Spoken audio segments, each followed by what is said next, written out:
Bonjour, pourriez-vous nous dire si vous entendez bien le son?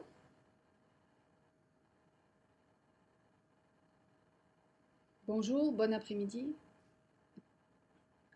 À toutes les personnes qui écoutent la web radio, Gnosis Amel Laxmi International, nous vous donnons la bienvenue à tous qui nous écoutent, vous qui nous écoutez depuis leur foyer, aussi à ceux qui sont réunis pour écouter la radio, et à toutes les personnes qui sont en train de voyager pour des thèmes missionnels. Donc nous allons partager quelques enseignements de la Gnosis et nous considérons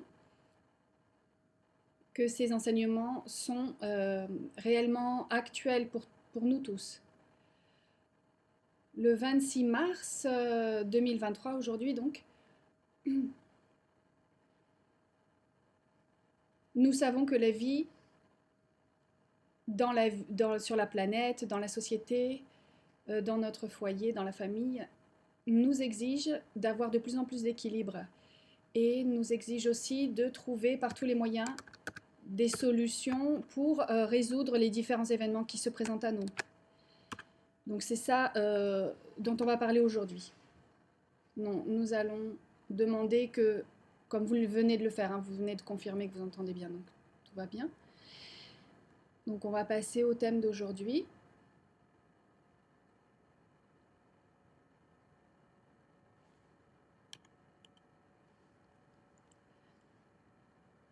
Comme vous le savez tous, vous l'avez vu sur l'affiche.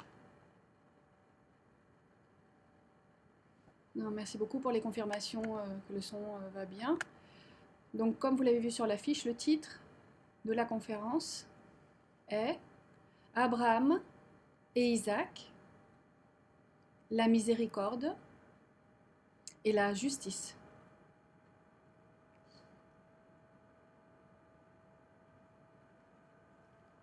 Aujourd'hui, aujourd'hui, nous n'allons pas parler de l'histoire biblique d'Abraham et d'Isaac. Premièrement, parce que ce n'est pas l'objectif de la conférence d'aujourd'hui. Et deuxièmement, parce que pour expliquer toutes ces histoires qui apparaissent dans l'Ancien Testament, nous devrions être experts en Kabbale. Parce que derrière tout ça, il y a un enseignement. Et si on ne connaît pas la Kabbale, cet enseignement nous échappe. Donc nous allons nous centrer aujourd'hui sur une partie de la Kabbale que nous connaissons dans la Gnosis. Et je parle des séphirotes. Le maître Samael a écrit, ou plutôt il a donné des conférences qui ont été réunies dans un livre qui est intitulé le Tarot et Kabbale. Et là, il explique l'arbre de la vie et les caractéristiques des 10 séphirotes. D'abord, on doit expliquer ce que signifie séphira ou séphirote. On ne va pas expliquer ce qu'est l'arbre de la vie, on va d'abord parler de la base. On va parler de la base de ce qu'est l'arbre de la vie. C'est-à-dire, cet arbre, il s'exprime dans différentes dimensions et il a 10 expressions, 10 séphirotes. Le mot séphira signifie un récipient.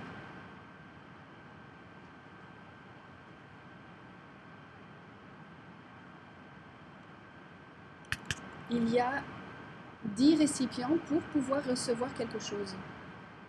Et qu'est-ce qu'on veut recevoir? La lumière. La lumière qui vient des mondes supérieurs et qui a besoin d'un récipient pour pouvoir s'exprimer. De ces 10 séphirotes, de ces 10 récipients où se dépose la lumière divine, il y en a 3 qui forment ce que nous appelons dans le christianisme la Sainte Trinité, le Père, le Fils et l'Esprit Saint, c'est-à-dire Keter, Chokma et Bina. Et ensuite, il y a 7 réceptacles en plus, 7 séphirotes en plus, qui se trouvent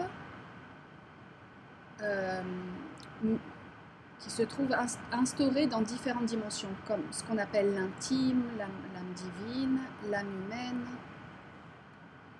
le monde mental, l'astral, le monde vital et finalement le monde physique. Les kabbalistes, pour expliquer ce qu'est chaque séphira ou les caractéristiques, les qualités qu'elles expriment, utilisent la figure d'un personnage de l'Ancien Testament.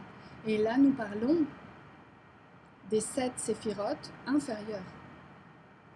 Par exemple, pour expliquer ce qu'est la séphira Gesed,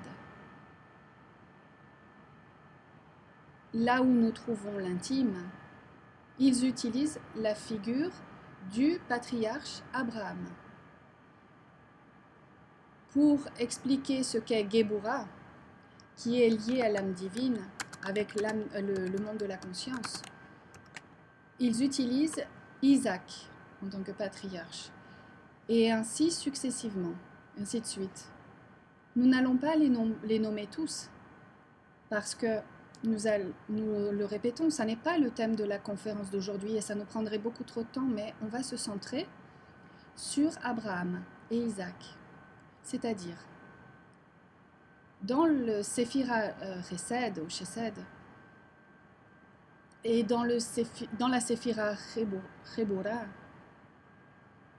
on a l'impression que ce sont 2 mondes opposés, mais en fait ils se complémentent l'un l'autre. Que signifie la parole Chesed, Chesed? Cela signifie miséricorde.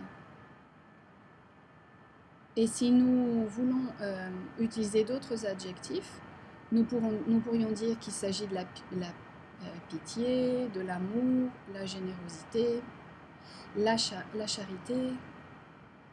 C'est-à-dire que Chesed, en tant qu'intime, représente le fait de donner, offrir aux autres, sans calculer nullement, jamais. C'est-à-dire offrir tout à n'importe qui et sans attendre de récompense. Et donc, seulement pour la vertu et la satisfaction de donner. Ça, c'est la Séphira Chesed. Et on la relie à Abraham, au personnage d'Abraham. La Séphira, dans l'arbre de la vie qui se trouve à l'opposé, donc on va le voir, à gauche, il y a un autre Séphira qui s'appelle Géboura. Et Géboura signifie une chose complètement différente. Il signifie force ou pouvoir. Mais aussi, il y a une autre vertu qui est la rigueur, la justice, le jugement, la correction.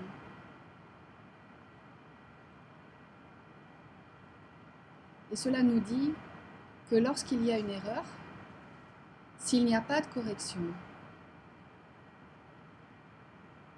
il va y avoir émission d'un jugement.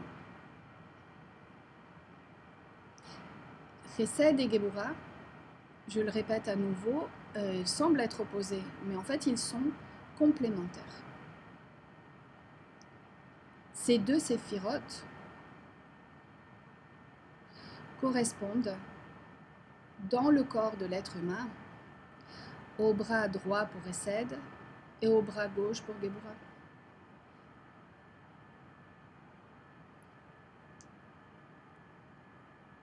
C'est-à-dire Chesed, le bras gauche, le bras droit attire les autres vers nous, attire les événements vers nous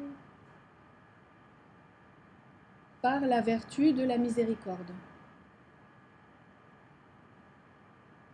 Et Géboura correspond au bras gauche. Et il se trouve, c'est-à-dire dans la position de repousser ce qui est considéré comme injuste. Chesed attire, Géboura éloigne, il rejette. Pour comprendre ces deux concepts, qui ne sont rien d'autre que la miséricorde à droite qui attire et la justice à gauche, qui corrige, qui repousse.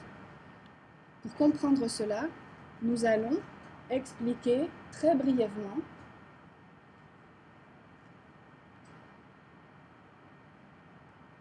quel est le symbole d'Abraham et quel est le symbole d'Isaac et la vie de chacun de ces patriarches.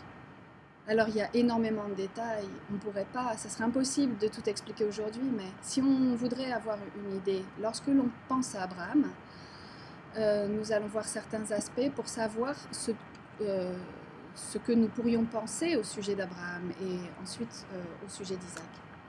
Abraham, et c'est un personnage universel, qui est connu dans les 3 religions monothéistes, et il est connu comme le père de la religion, c'est-à-dire dans le judaïsme, dans l'islam et dans le christianisme. Abraham était un homme qui avait tellement de mérite qu'il fut capable d'attirer la présence divine à la terre et l'établir sur la terre. Il était très humble de cœur.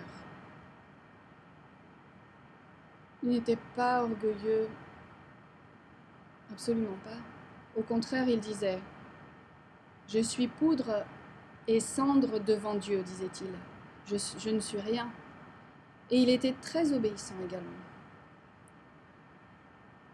Très obéissant au commandement de la loi cosmique. Quand nous disons qu'il était humble, nous disons qu'il était humble de cœur parce qu'il n'était pas orgueilleux, mais au niveau physique, c'était un homme très très riche. Pratiquement, après le roi Salomon, c'est l'homme le plus riche qui apparaît dans l'Ancien Testament. Personne n'avait autant de richesses. Propriété, comme Abraham. Personne n'avait autant de biens qu'Abraham. Il vivait en abondance, dans une abondance.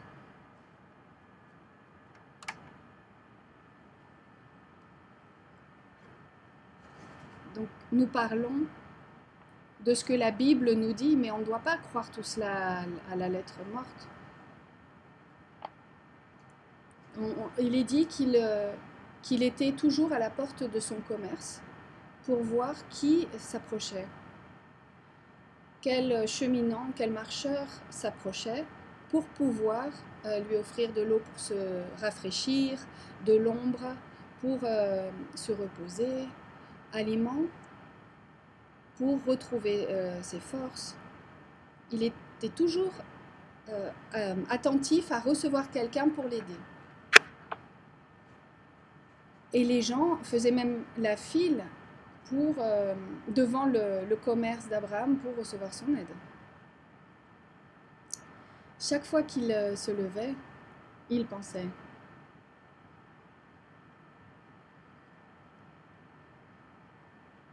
qui va être mis par Dieu sur mon chemin pour que je puisse l'aider de toutes les manières possibles. Et ça, c'est l'archétype d'Abraham, de chesed, générosité, piété, miséricorde, abondance et prospérité également. Et nous allons énumérer de manière brève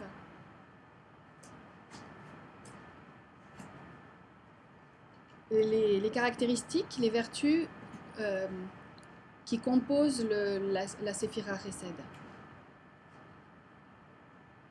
Une des caractéristiques de Chesed, de la séphira, qui s'appelle miséricorde, c'est l'amour et le fait de s'abandonner totalement. Il y a deux mots grecs, chesed et lion, qui signifient cela. La personne s'abandonne par amour. Elle apprend à aimer. Et elle est capable de s'abandonner elle-même. La caractéristique qui est liée à cela, c'est le service.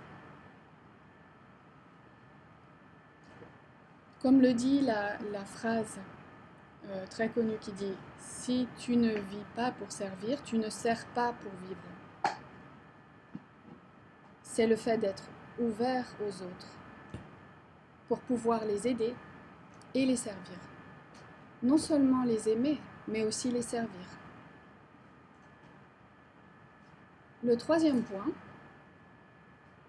c'est que Chesed est une effusion, une expression de l'énergie divine.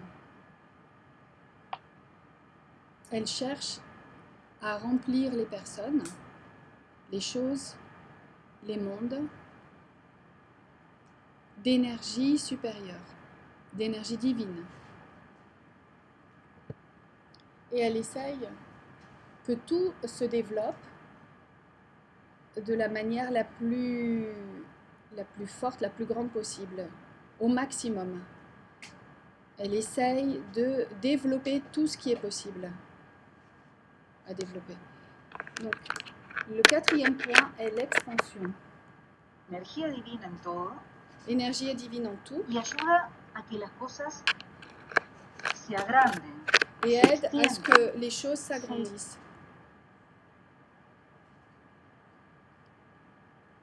Parce que la miséricorde n'est pas centrée sur l'individuel, mais sur le collectif. Donc il y a recherche d'une harmonie collective, d'une unification. Et donc il y a un remplissage d'énergie divine et une expansion ensuite de cette énergie. Et ça, la mission est donc intimement liée à la miséricorde et à Chesed. Parce qu'on le fait par amour, on accomplit un service,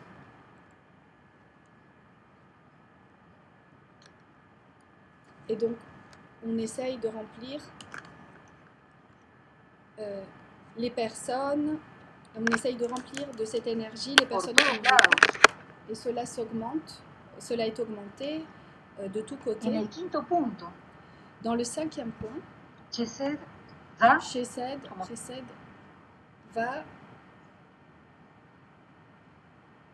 ne va faire aucune différence. Elle ne discrimine pas Chesed. Elle va partout, pour tout le monde. Et ensuite, chaque personne aura le mérite ou pas de conserver cette grâce. Et ça, c'est quelque chose que nous allons analyser avec Gebura. Chesed donne tout à n'importe qui, à tout le monde, au tout venant. Et ça, c'est le cinquième attribut de Chesed. Il n'y a pas de discrimination. Donc le sixième point, très important aussi, c'est qu'elle apporte la prospérité et l'abondance. Et c'est très intéressant ça, parce que parfois,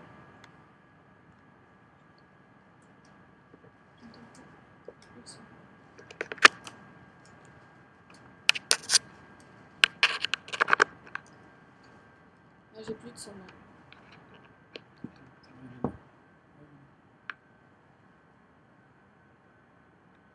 Je m'entends moins maintenant.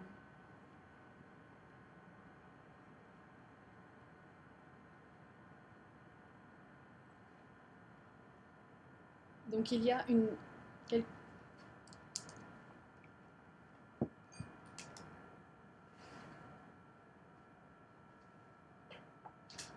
Donc il y aura aussi la possibilité de recevoir, la capacité justement de recevoir. Cela va générer un fruit et la personne va ensuite, après avoir donné, elle va recevoir. Quand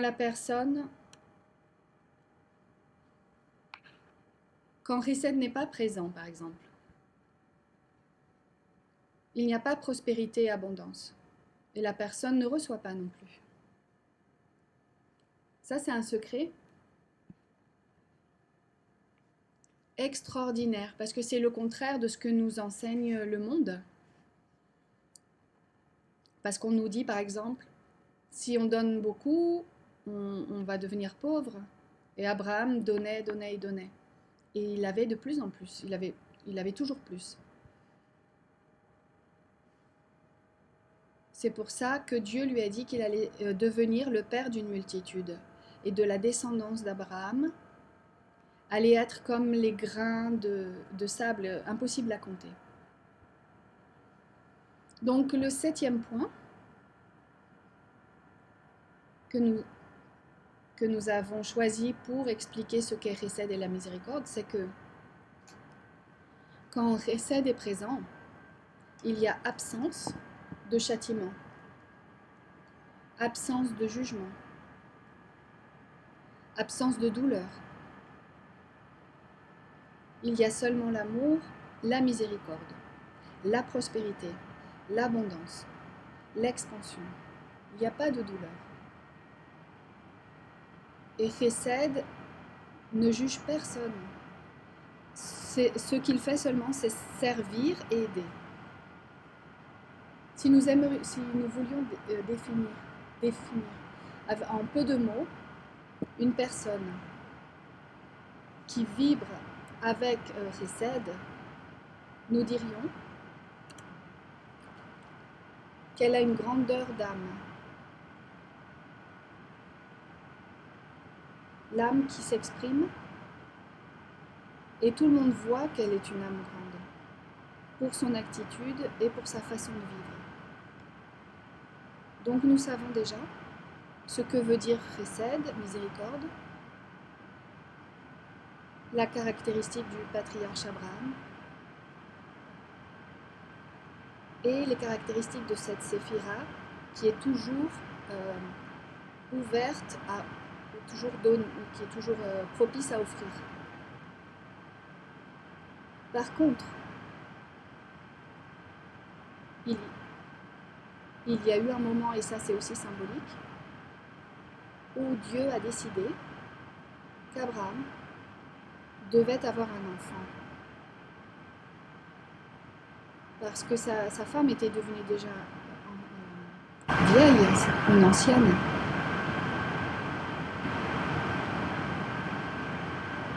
Et donc ils ont eu un enfant et ils lui ont donné le nom Isaac. On va donner les caractéristiques d'Isaac maintenant. Ce qui est le plus connu bien sûr dans l'histoire biblique au sujet d'Isaac, c'est quand son père a voulu le sacrifier. Et l'histoire nous dit que Dieu a dit à Abraham de sacrifier son enfant sur une montagne. Il a dû cheminer pendant 3 jours et il a dû tuer son enfant parce que Dieu avait décidé qu'il devait y avoir un sacrifice. Et on va ouvrir une parenthèse. Si on croit de manière littérale tout ce que dit l'Ancien Testament,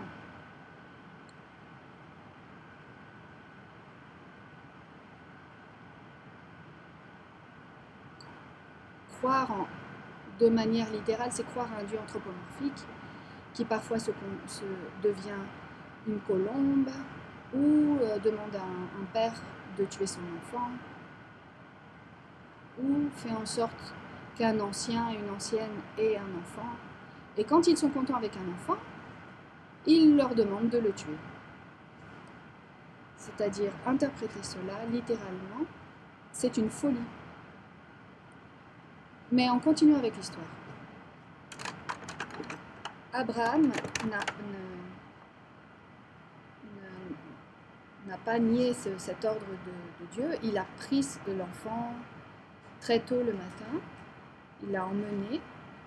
Et on le voit sur les peintures, les images qui représentent le sacrifice d'Isaac. Et sur l'affiche que nous avons choisie, normalement on peint Isaac comme un enfant, mais Isaac était déjà un adulte, de plus de 37 ans, selon ce que dit l'Ancien Testament. C'est-à-dire, Isaac savait où il allait. Il savait ce qui allait lui arriver. Et il aurait eu toute la force devant son père, face à son père, de se nier à ce sacrifice, de ne pas le laisser tuer. Il ne l'aurait pas laissé porter les morceaux de bois pour le feu sacrificiel. Il aurait même pu, qui sait, se défendre à tel point qu'il aurait même pu tuer son père. Mais l'histoire nous dit qu'Isaac n'a rien fait de tout cela. Il s'est laissé attacher et il s'est laissé allonger sur l'autel. Et quand Abraham a levé la main avec le couteau, un ange a arrêté le mouvement de sa main. Et il a demandé à ce qu'Isaac soit porté hors des monceaux de bois, et il a été ordonné qu'un bélier soit sacrifié à sa place.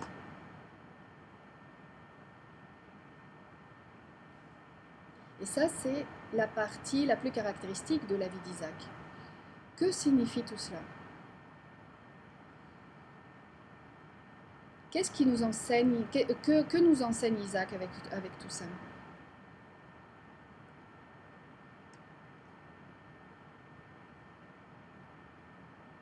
Isaac est donc lié au Séphiroth Géboura,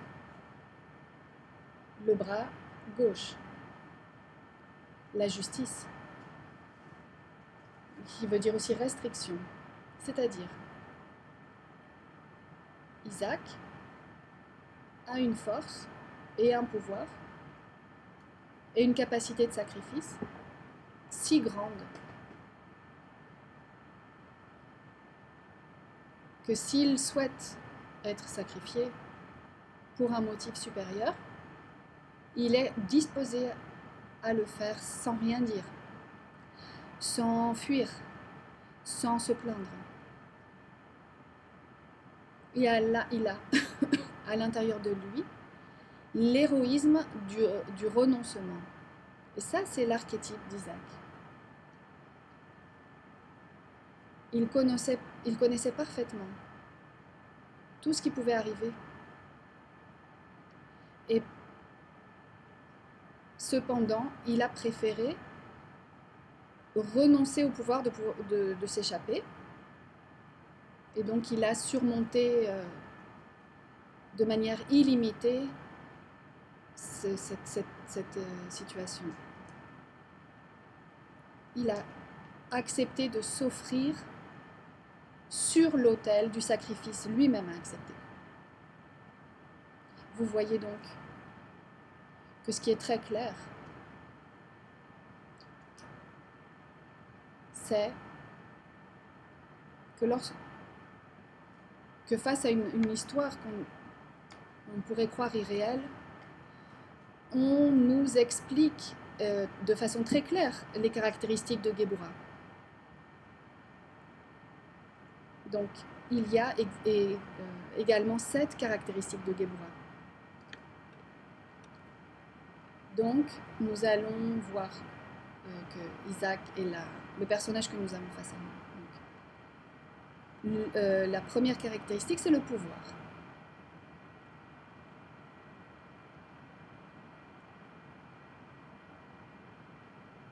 Quand chacun d'entre nous développe à l'intérieur de soi le pouvoir de Géboura, il a la force de se dominer lui-même, de surmonter ses désirs égoïstes et de pouvoir avoir un contrôle sur lui-même, mais pas un pouvoir de soumettre les autres. C'est un pouvoir d'héroïsme pour contrôler et surmonter ses propres limites.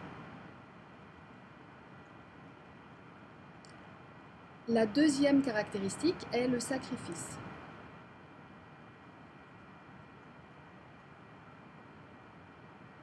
Et nous allons le voir ici d'un autre point de vue. Pourquoi le sacrifice? Parce que Gebura nous enseigne à ne pas enfreindre la loi cosmique. Le sacrifice est dire non à l'agrégat psychologique. Non. Et ne pas permettre que le désir égoïque règne dans nos vies. Et ça, c'est un pouvoir. Mais c'est aussi un sacrifice. C'est un sacrifice individuel. Et seulement la personne qui connaît cela, les autres ne connaissent pas ça, ils ne peuvent pas l'observer. Et ça, c'est la différence entre Isaac et Abraham. Abraham est le collectif. Est ce que tout le monde voit.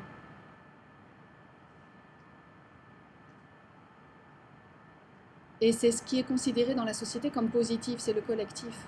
Isaac est individuel, c'est le pouvoir, le sacrifice personnel, que seulement chacun d'entre nous peut connaître.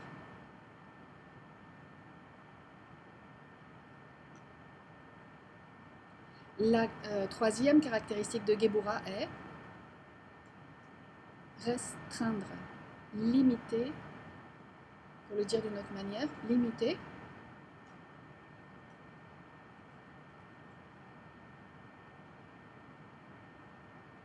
mettre des limites. Souvent, il peut arriver que nous sentions le besoin de donner. Mais le maître Samael nous donne un exemple extraordinaire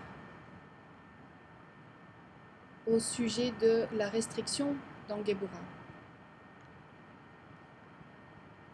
Le maître Samael nous dit que serait-ce d'une personne qui donne un couteau à un assassin? Donc il y a une limitation au fait de donner. Oui, bien sûr, on nous enseigne qu'il faut donner, mais quand la personne qui va recevoir va utiliser bien ce qu'elle va recevoir, elle ne va pas le donner de manière incorrecte. Là, oui, on peut donner. Et si c'est le contraire, Gebura va nous dire non, il ne faut pas. Elle va nous restreindre pour notre bien à nous et le bien des autres. Donc il y a une limite au fait de donner. Quatrième caractéristique, c'est la discipline. Isaac a dû s'autodiscipliner, laisser de côté les émotions négatives, les désirs, et choisir d'accomplir son rôle au milieu de la bataille, au milieu de la lutte individuelle, avoir une discipline très dure avec soi-même, envers soi-même. Il ne s'est pas permis les pleurs, les lamentations. Il a renoncé et il s'est discipliné. Ça, c'est Gebura. Cinquième caractéristique.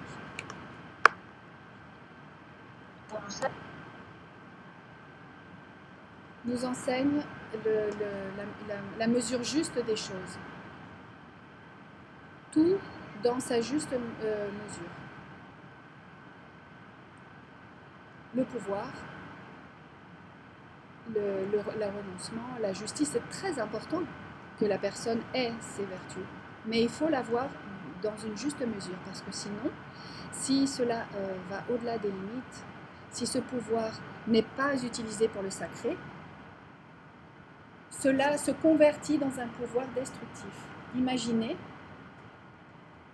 l'archétype d'une personne comme Isaac, qui utiliserait ce pouvoir pour soumettre aux autres et non pas le soumettre à soi-même. C'est imparable. 7e caractéristique, la peur. La peur, c'est pas le...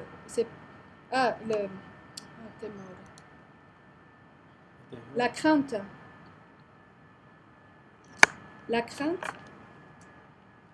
crainte, c'est l'union de l'amour et du respect.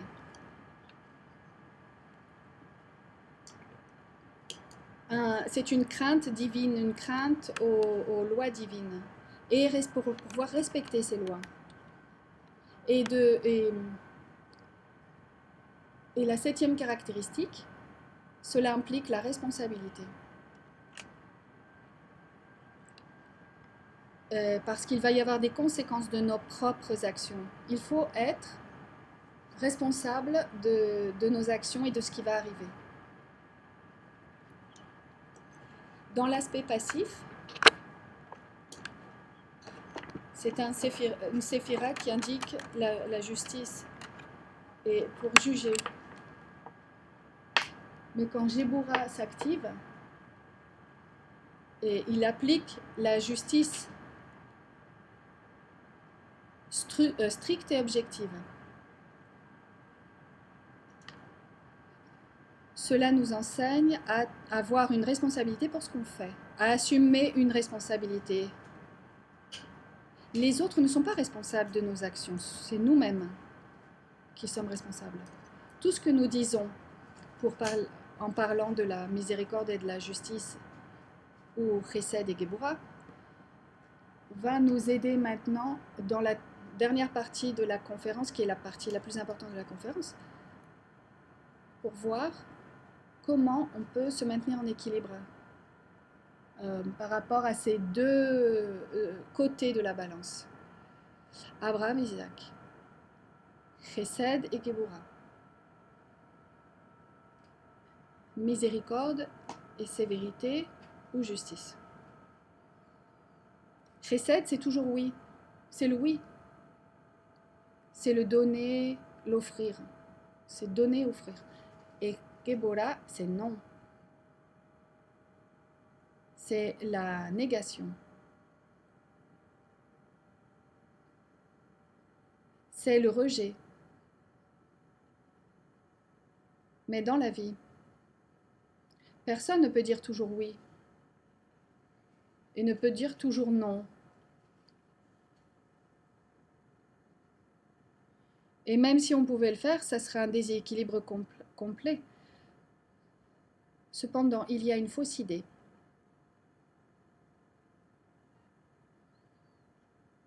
Par exemple, quand les personnes aident et elles disent toujours oui, on imagine qu'elles sont bonnes, que ce sont des bonnes personnes. Et quand quelqu'un aide, mais il se nie lui-même, et il met aussi des limites, il dit non, on a l'impression que cette personne est mauvaise. Parce que socialement, c'est bien vu d'aider en donnant. Et c'est mal vu d'aider en se niant. Mais une séphirote ne peut agir en équilibre si l'autre séphira n'est pas présente. Donc il faut un équilibre entre les deux, entre une séphira et l'autre. Et l'âme ou la conscience doit apprendre. Elle doit savoir ce qu'elle doit donner.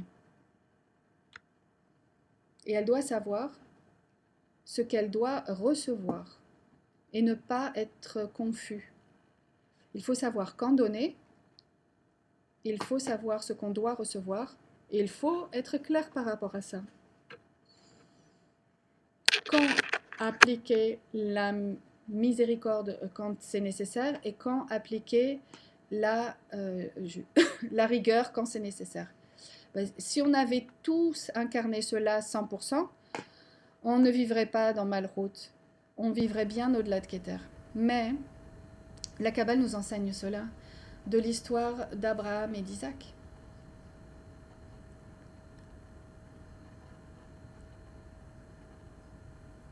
Le faux visage de la miséricorde et la justice, c'est le sentimentalisme et la cruauté.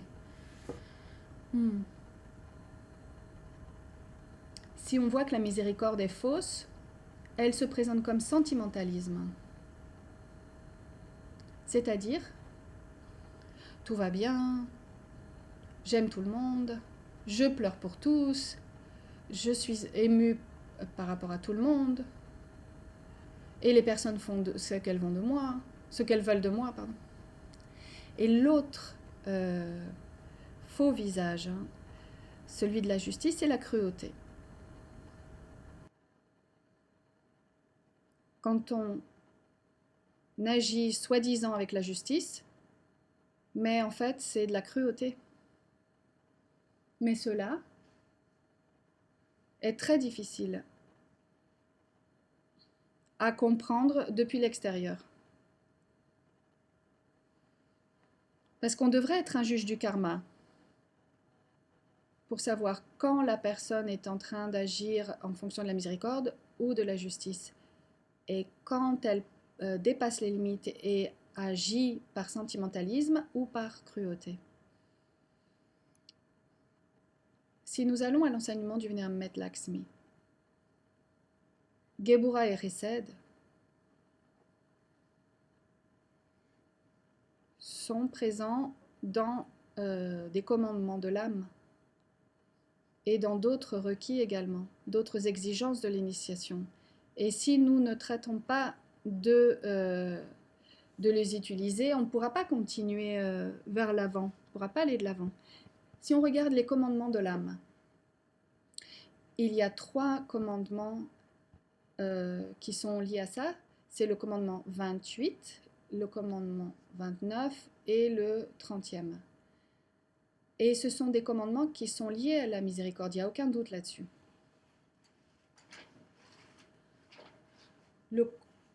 Le commandement numéro 28, qui est le premier de l'âme, est pardonner même à tes plus terribles ennemis. Et ça, on peut le faire on peut l'incarner grâce à la miséricorde. Le commandement 29, numéro 29, dit que l'on doit lutter de toutes nos forces pour incarner l'amour, la lumière, la vérité.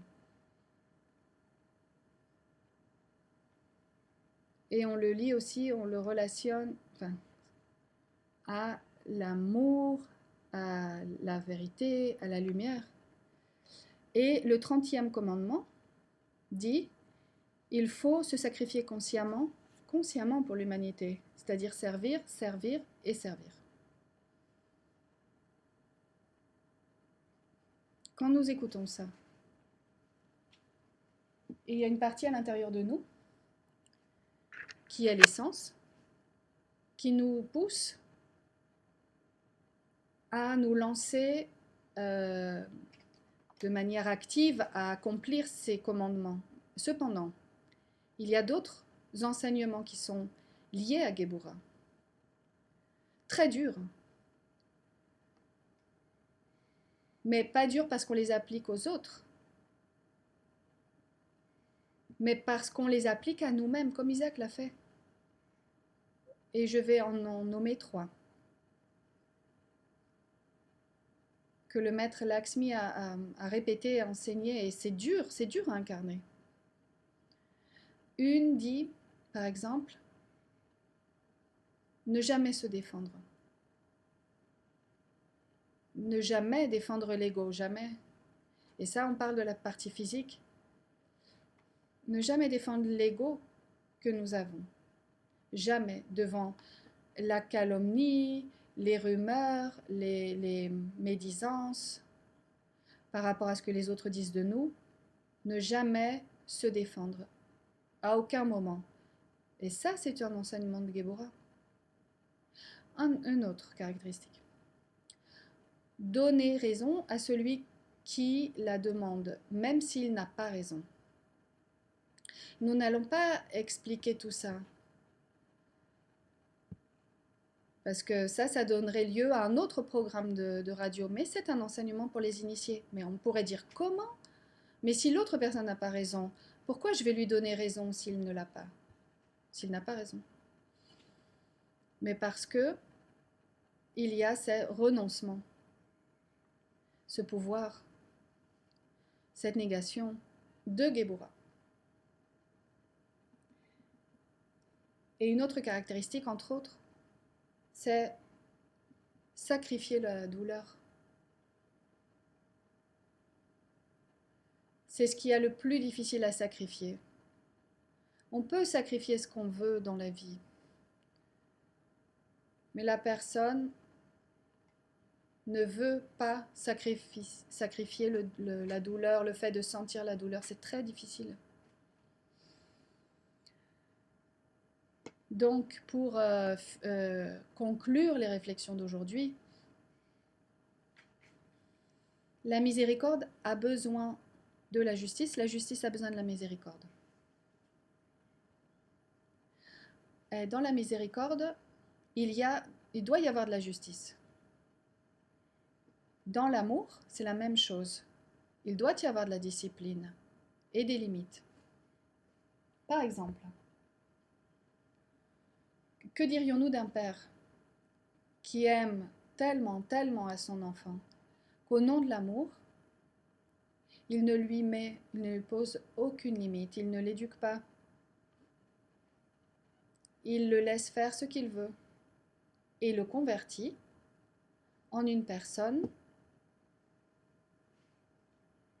sans éthique morale, en un enfant mal éduqué, capricieux, qui ensuite ne pourra pas affronter les difficultés de la vie. Et ça, c'est un amour qui a été porté aux limites les plus lointaines, et c'est un amour qui fait mal. Par exemple, un époux ou une épouse qui veut tellement, tellement, tellement son compagnon, son conjoint, qu'elle le suffoque, ne le laisse pas s'exprimer,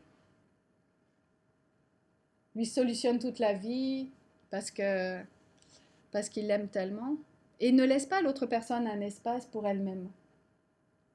Par amour, il le fait. Mais ça, c'est une miséricorde mal entendue, mal comprise, sans limite, sans discipline.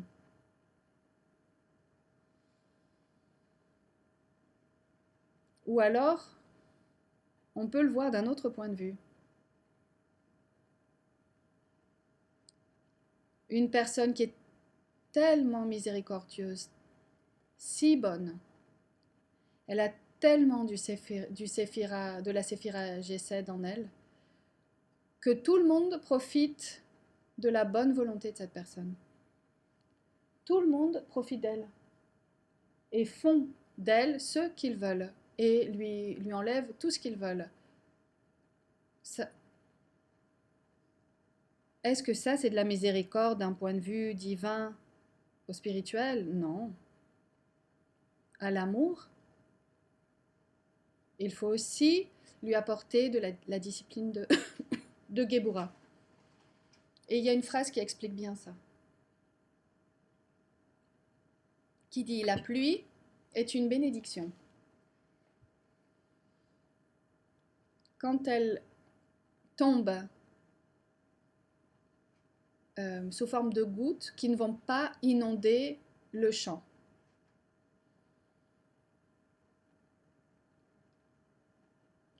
Parce que s'il y a trop de pluie et beaucoup trop d'intensité, au lieu d'être un bénéfice, elle est destructrice.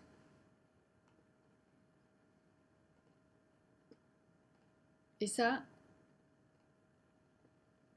c'est la miséricorde de Chesed sans les limites de Géborah. Et le contraire également, la justice. a besoin d'avoir en elle la miséricorde aussi. Le Geburah a besoin de Resed. Dans la discipline, il doit y avoir aussi l'amour. Pourquoi la discipline est nécessaire? Le vénérable Maître Lakshmi avait une espèce de devise pour lui-même, pour les disciples, et il disait volonté, obéissance et discipline. Pourquoi discipline? Pourquoi c'est nécessaire? Parce que c'est la manière de nettoyer tout ce qui est contraire à l'amour. La discipline s'exerce correctement lorsqu'à l'intérieur de la discipline, il y a de l'amour, quand il y a de la miséricorde. Et quand on dit miséricorde, il faut travailler avec la discipline. Comme ce père qui, par amour, a besoin de discipliner son enfant, pas par cruauté, pas pour exercer un pouvoir, mais parce qu'il est en train de l'aider, même si l'enfant dit « mon père ne m'aime pas, il me punit, il est méchant », et en plus il va insulter son père, le père doit être maintenu, se maintenir dans sa ligne. Par amour, il doit imposer une discipline ou agir en fonction d'une discipline pour son enfant.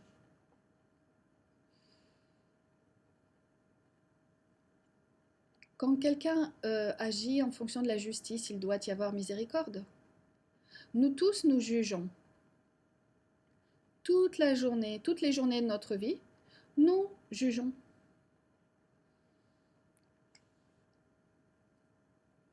La question est, quand on juge une personne, est-ce qu'à l'intérieur de ce jugement, il y aurait par hasard de l'irritation, de la haine envers cette personne au lieu d'avoir de l'amour? Bon, si on dit il faut utiliser la justice, je veux qu'il y ait de la justice, tout le monde dit je veux qu'il y ait de la justice. Et évidemment, mais il y a de la justice où il y a irritation et haine. C'est un Geburah qui est, on va dire, employé à l'extrême, dans une extrémité.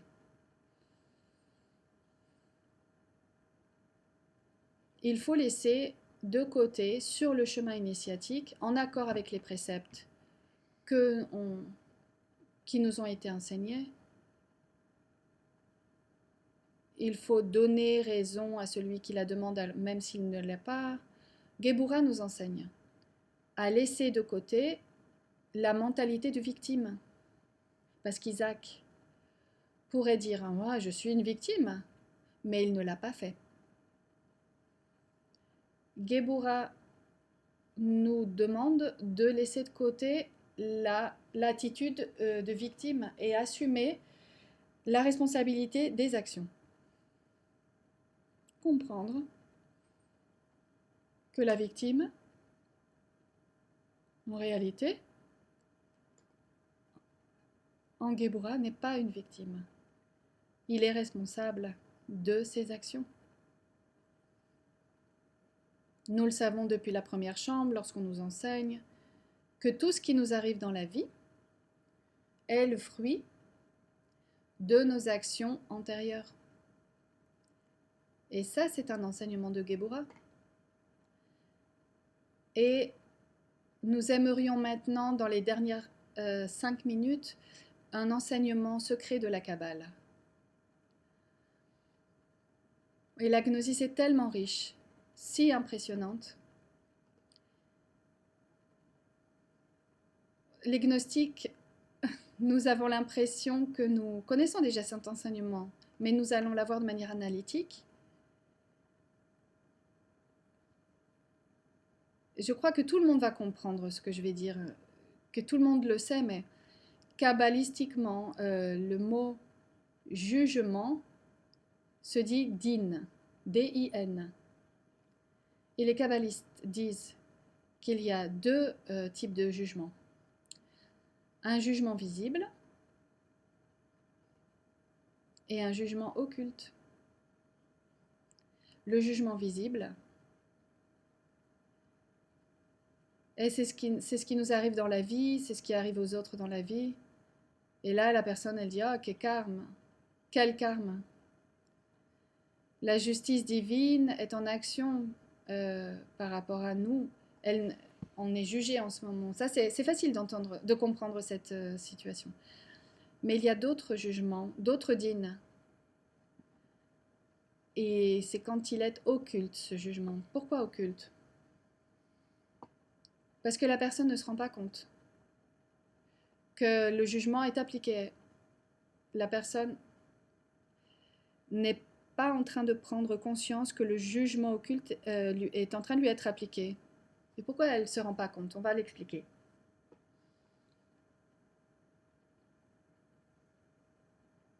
Quand la personne s'éloigne de Chesed, qui est miséricorde, elle s'éloigne, cette personne, de son être, de l'amour, de la piété, de la pitié. Et alors arrive à la personne un jugement qui est Géboura.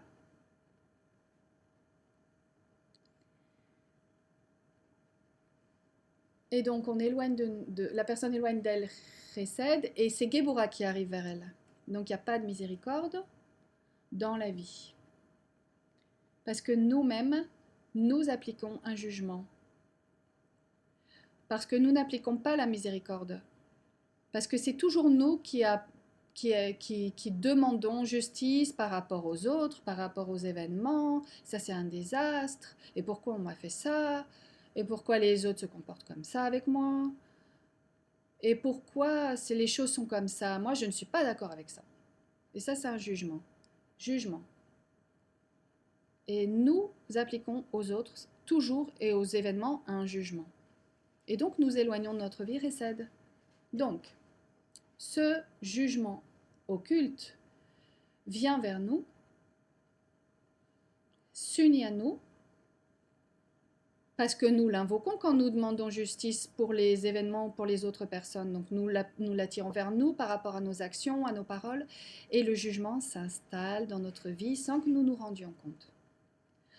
Donc si quelqu'un veut que tout aille bien dans sa vie, cette personne doit arrêter d'imposer l'arrivée d'un jugement vers les autres. Parce qu'on commence à juger les autres commencent à nous juger nous.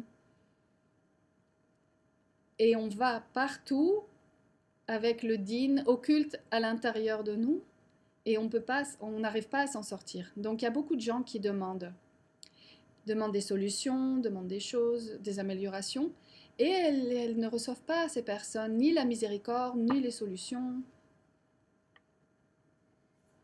Parce que la personne elle-même, elle juge les autres, elle demande la justice pour les actions des autres. Et la justice est une loi cosmique que seule une hiérarchie supérieure peut appliquer. Donc le din occulte, en plus, nous bloque, nous éloigne de la possibilité d'apprendre ce que nous devons apprendre. Parce que quand nous voyons quelque chose qui ne fonctionne pas dans notre vie, dans notre famille, dans les groupes gnostiques, et cela se répète, la situation se répète. Pourquoi ça se répète ? Pourquoi cela se répète ? Parce que nous l'attirons, évidemment. Parce qu'il y a quelque chose en nous qui n'est pas bien, qui ne va pas. Et il nous faut appliquer en nous Géboura, mais pas le jugement, sinon l'aspect de Géboura qui est la correction. Nous corriger, comprendre qu'il y a quelque chose que nous sommes en train d'attirer en nous qui ne va pas, parce que nous l'attirons parce qu'à l'intérieur de nous, nous avons les mêmes problèmes. Et donc la seule solution, c'est de nous corriger. Donc ce sont des enseignements qui théoriquement sont faciles à expliquer, mais difficiles à appliquer. Mais voilà, c'est le chemin de l'initiation, il est comme ça. Et donc on apprend et on essaye de mettre en équilibre les deux plateaux de la balance. Et en conclusion, quand on parle du jugement occulte, on va aussi parler maintenant de la miséricorde occulte. À la fin du conte, la véritable miséricorde ne commence pas par les autres. La véritable miséricorde commence par notre propre âme, notre propre être, parce que l'âme est enfermée dans un corps, elle vit dans un monde qui n'est pas le sien, ça n'est pas son foyer, elle est limitée par les 5 sens. C'est un corps qui est assujetti au froid, à la chaleur, à la douleur. Et l'âme a faim. Elle est même en état de jeûne. Imaginez un peu, comme c'est pour le corps physique coûteux de faire un jeûne, de ne pas manger. L'âme est dans cet état de jeûne. Et on a besoin d'appliquer la miséricorde, Hesed, on a besoin de l'aimer, de lui appliquer la miséricorde. Et cela indique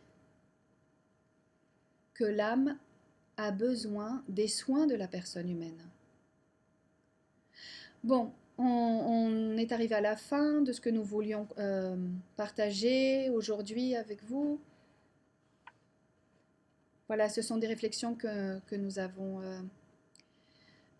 élaborées et ça fait partie du chemin, c'est ce que nous considérons le chemin ésotérique. Donc, si quelqu'un a des questions par rapport à ce que nous avons dit pendant cette conférence, pour échanger nos points de vue. Et nous attendons donc de savoir si quelqu'un a une question à poser.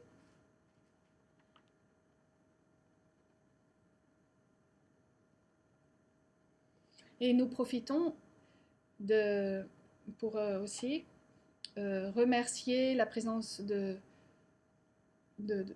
tant de personnes de différents pays qui nous écoutent. Par exemple, le fait que ce soit dimanche, nous savons que vous sacrifiez votre temps libre pour partager l'enseignement pour l'esprit, la conscience. Il y a une question, il dit, chère maîtresse, pourriez-vous expliquer un peu plus autour du sacrifice de la douleur dans la pratique? Qu'est-ce que ça veut dire? C'est arrêter de sentir la douleur, renoncer à sentir la douleur?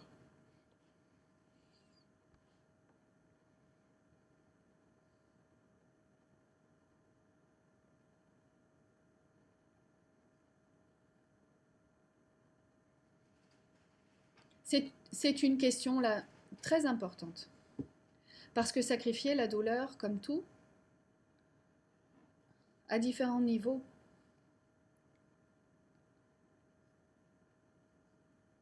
Et on ne peut pas arriver au niveau supérieur en sautant, en passant par-dessus ou au-delà des différentes marches. Sacrifier la douleur, premièrement, implique réfléchir, comprendre que les situations difficiles de la vie arrivent à nous par rapport à quelque chose. Elles n'arrivent pas par hasard. Une autre marche de cet escalier, c'est que si les situations sont arrivées jusqu'à nous, c'est parce qu'on a besoin d'apprendre. Et on a besoin d'éliminer quelque chose qui s'est trouvé dans notre vie actuelle ou que nous avons développé dans des vies antérieures. Là, il y a quelque chose qui doit mourir. sacrifier la douleur par rapport à une autre marche, à un autre niveau de l'escalier, c'est ne pas diffuser verbalement cette douleur à tout le monde. Et ça, c'est très, très difficile parce qu'il y a des douleurs différentes. Il y a des douleurs qui sont très, très grandes. Mais la personne, cependant, la sacrifie quand elle monte ces 2 marches dont on a parlé. Et ce que je vais dire, c'est très, très dur, mais l'image du sacrifice suprême de la douleur, c'est quand le Christ se trouvait sur le mont des Oliviers. Et il savait qu'ils allaient l'emprisonner, il savait qu'il allait être crucifié, et il disait, « Père, mon Père, éloigne de moi ce calice, mais que ce ne soit pas ma volonté, sinon la tienne. » Ça, c'est le suprême sacrifice du douleur, le suprême sacrifice de la douleur. On va choisir une question. Il y a des salutations, des gens qui remercient. Merci beaucoup pour les salutations, dit la maîtresse. Pour les remerciements, ici il dit une question de Bucaramanga, Colombie. Comment faire pour ne s'éloigner pas des chesed ou pour nous approcher plus? Appliquer aux autres ce que nous aimerions qu'ils appliquent à nous. C'est la règle d'or du Christ.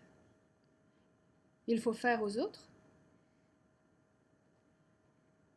ce que nous aimerions que les autres nous fassent. Par exemple, est-ce qu'on aimerait que les autres nous aiment? Donc, il faut essayer d'aimer. Aimerions-nous qu'on nous respecte? Donc, il faut respecter. Et on aimerait être écouté, donc il faut apprendre à écouter. Et évidemment, comme Chesed est lié à l'intime,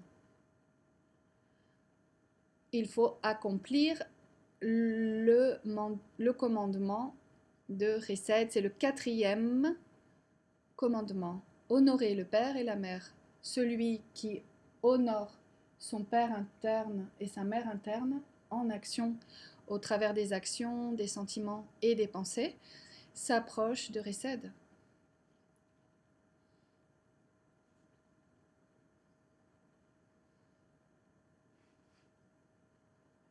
Du Brésil, il dit s'il y a une pratique que le maître Samael aurait donnée au cours des vénérables maîtres, qu'on pourrait utiliser pour équilibrer consciemment les 2 séphirotes.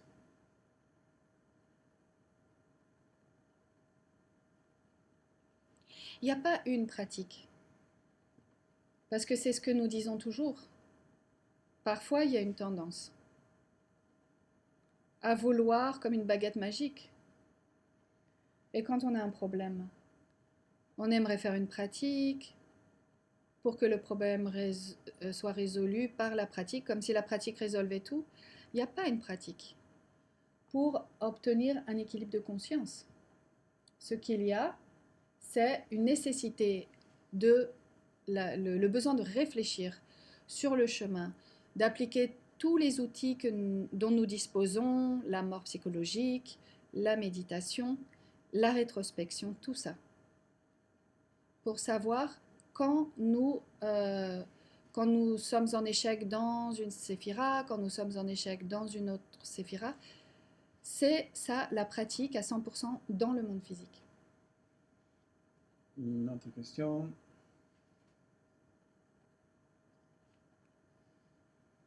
Il y a des salutations encore de plusieurs frères et sœurs.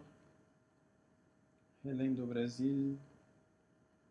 Selon je comprends, la critique vient quand nous avons un ego réprimé, parce que le comportement est négatif et on ne fait pas. Mais nous ne comprenons pas. En fait, on ne commettons pas un erreur, mais on n'avons pas compris encore pourquoi on ne fait pas l'erreur. Et là, l'ego va avoir une haine contre des personnes qui l'expriment. Oui, c'est ce que dit, en d'autres mots, le vénérable maître Samael, c'est l'effet miroir. Mais quand la personne est dans la situation, elle n'accepte pas que ce soit l'effet miroir.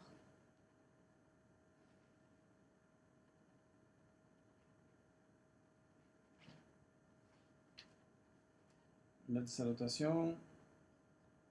Sixto Joël. Comment savoir quand on doit donner et quand on ne doit pas donner? On doit avoir la conscience éveillée. Et si on n'a pas le niveau de conscience, comment on peut se baser pour savoir faire correctement? Chacun d'entre nous, dans son niveau de conscience, est déjà préparé pour savoir quand il doit donner et quand il ne doit pas donner. Parce que la conscience a des niveaux et des niveaux différents.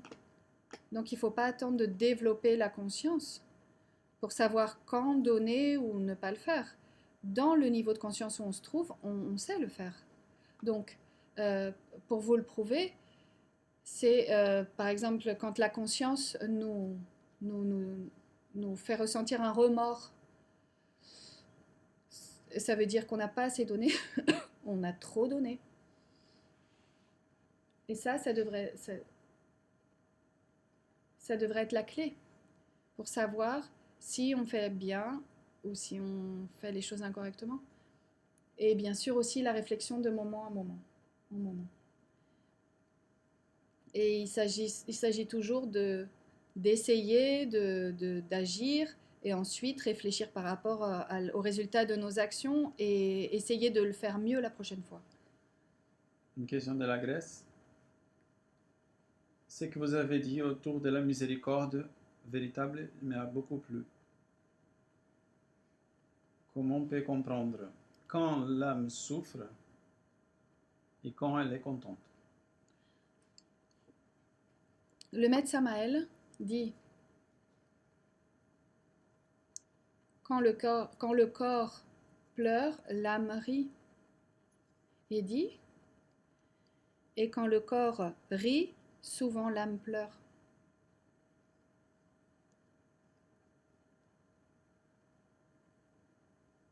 Et ça, on peut le savoir par rapport à la réflexion personnelle de moment en moment, d'instant en instant.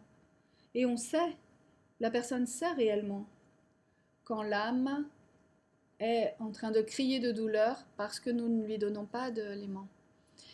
Et nous savons aussi quand elle est contente, quand elle nous envoie une émotion supérieure, parce qu'elle est heureuse par rapport à une de nos actions ou une inspiration, ou parce que nous savons prendre soin d'elle. Bon.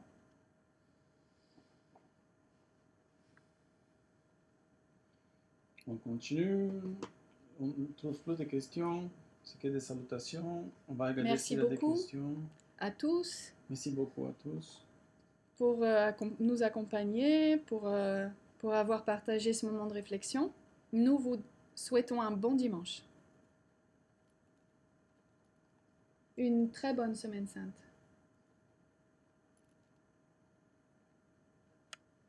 Nous entrons dans des moments de réflexion, de préparation pour les énergies, par rapport aux énergies qui vont être en action dans quelques jours et pour être un canal correct des énergies divines et apprendre aussi que justement dans les mystères de la Semaine Sainte, les séphirodes Chesed et Géboura sont en train de vibrer. À la prochaine fois.